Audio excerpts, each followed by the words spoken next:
Greetings, my dear friends. This is SoulWeaver. Today I want to ask a question that haunts many people. Perhaps it haunts you too. Why are we born exactly where we are born? In a particular family, in a particular country, in a particular body, with particular abilities or the lack of them. Why is one person born into a wealthy family in Switzerland and never knows hunger, fear for tomorrow, or lack of education, while another is born in a war zone, in extreme poverty, with a serious illness, without hope for a better life? Is this random chance? Or is there something more behind it?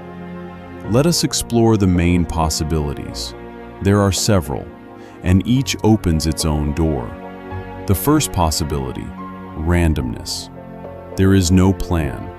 You are born where you are born simply because that is how circumstances unfolded. Your parents met.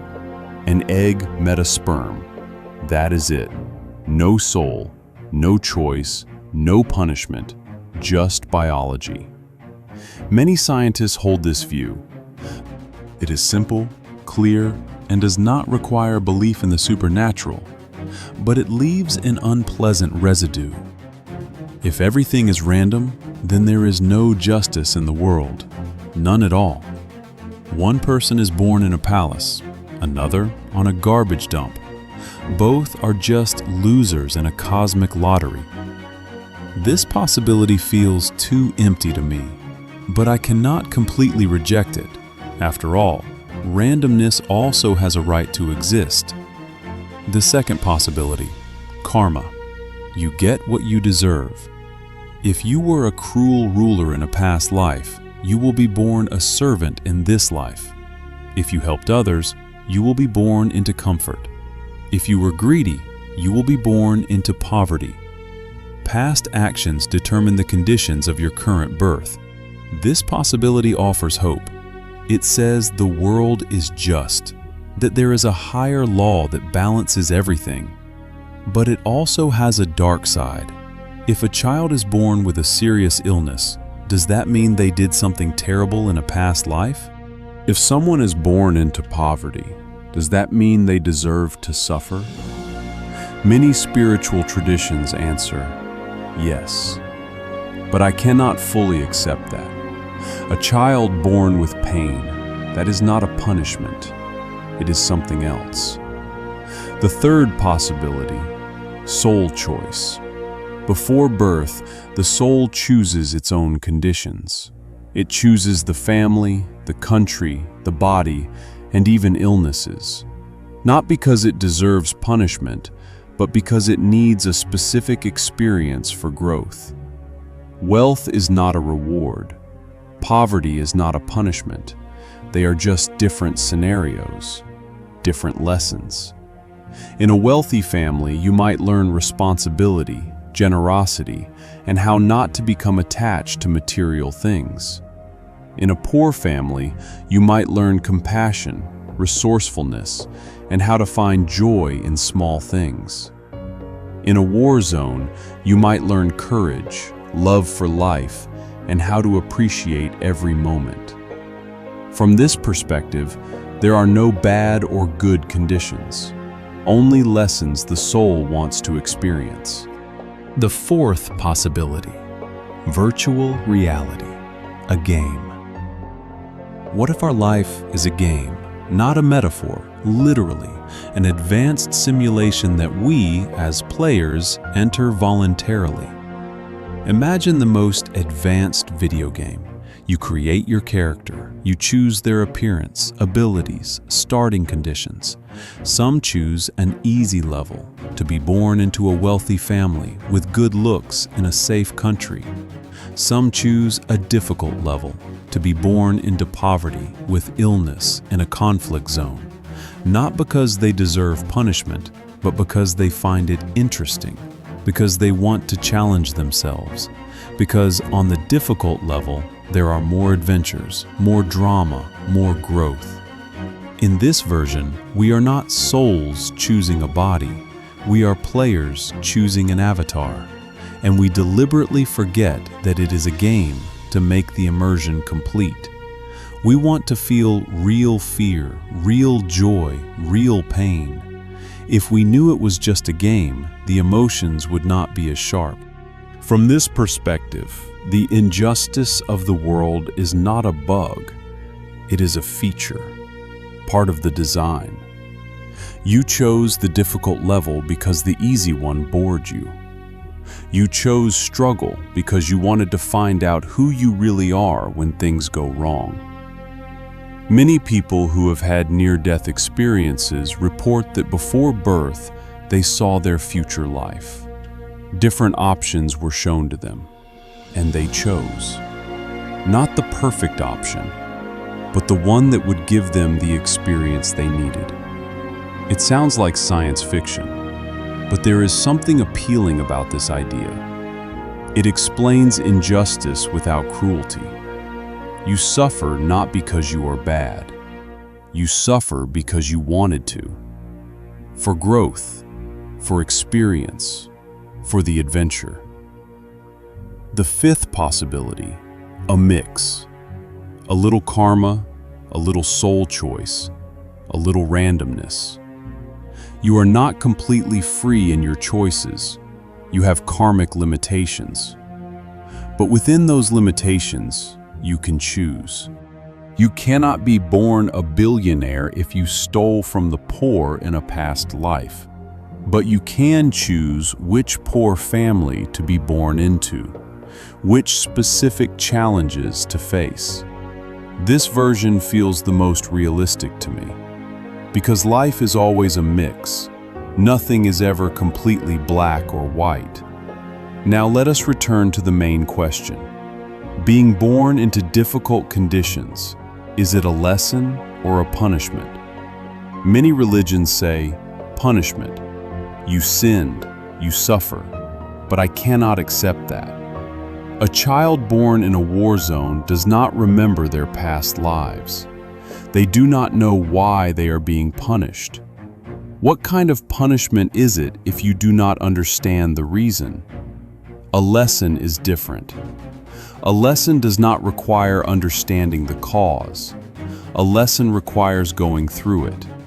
You are born into difficult conditions, and your task is not to curse fate, but to find the light within yourself, to find love, to find hope, to go through the pain and become stronger. That is what distinguishes a lesson from a punishment. Punishment is suffering without meaning. A lesson is suffering with meaning, and that meaning is growth. I do not know if we choose our conditions before birth. I do not know if karma exists. I do not know if we live in a simulation. I do not know if life is random. But I have noticed one thing. People born in the harshest conditions often grow up with the strongest spirits. They know the value of life. They know how to be compassionate. They are not afraid of difficulties. Meanwhile, people born with a silver spoon in their mouths often grow up empty. They do not need to struggle. They do not need to search for meaning. They get everything handed to them, and in the end, they gain nothing. Maybe that is the mystery. Wealth is not a reward. It is a test. Can you avoid becoming attached to things? Can you be generous? Can you see that money is not what matters most? Poverty is not a punishment.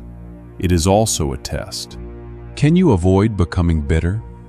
Can you maintain your dignity? Can you find joy in small things? Illness is not a curse. It is a lesson. Can you appreciate every healthy day? Can you find strength within yourself? Can you help others even when you are struggling? War is not divine wrath. It is a challenge. Can you remain human when everything around you is falling apart? Can you forgive? Can you keep hoping? From this perspective, it does not matter where you were born. What matters is what you do with it, how you go through your lesson. Many people born in difficult conditions live beautiful lives, not because they got lucky, but because they chose to grow. They chose not to give up. They chose light even when darkness surrounded them. And many people born in perfect conditions live empty lives, not because they were unlucky, but because they chose not to grow. They chose comfort. They chose things. They chose darkness even when light surrounded them. So perhaps the question is not why you were born in a certain place, but what you will do with that place. I once reflected on whether Earth is a prison for the soul. Back then, I said Earth could be a prison, a school, or an incubator. Today, I lean toward school and game, because a prison implies punishment without purpose. A school implies lessons with purpose. And a game implies voluntarily choosing a difficulty level for the sake of growth and enjoyment. We do not remember why we are here. We do not remember what we chose. We do not remember who we really are. But maybe that is part of the lesson. Maybe we are supposed to find the answers ourselves, not receive them ready-made. If you knew from birth why you were here, there would be no adventure, no choice, no growth. So perhaps the mystery of birth is not a flaw in the system. It is the system's main function. We are born in darkness to learn to seek light. We are born in pain to learn compassion. We are born in injustice to learn to fight for justice. We are born where we need to be born, for the lesson we need to learn, for the game we chose to play. I do not know if this is true. I do not know if we choose. I do not know if karma exists. I do not know if this is a simulation. But I know that every person, regardless of their birth conditions, can choose their path, can choose love, can choose growth, can choose light. And that, perhaps, is the most important thing. And now, listen to the silence between these words. Have you ever felt it? A quiet whisper inside. Not a voice, not a thought, but something deeper. Something that knows why you are here, even if your mind does not remember. You were not born by accident. You were not born as a punishment. You were not born as a system error. You were born to play a level. Some will say easy. Some will say difficult. But every level has its own beauty. Even the darkest level has stars. Even the hardest battle gives experience you can get nowhere else. You do not remember why you came, but your soul remembers, and your body remembers, and your dreams remember. All that is left is to wake up. Not forever, not completely, but just enough to ask the question, why am I here? And not to search for a ready answer, but to live the question, to feel it, to become it. Because the question is already half of awakening. This is SoulWeaver. If this resonated with you, subscribe, stay. We are just beginning. Until next time, dream, question, and remember, no one really knows. But it's beautiful to think about.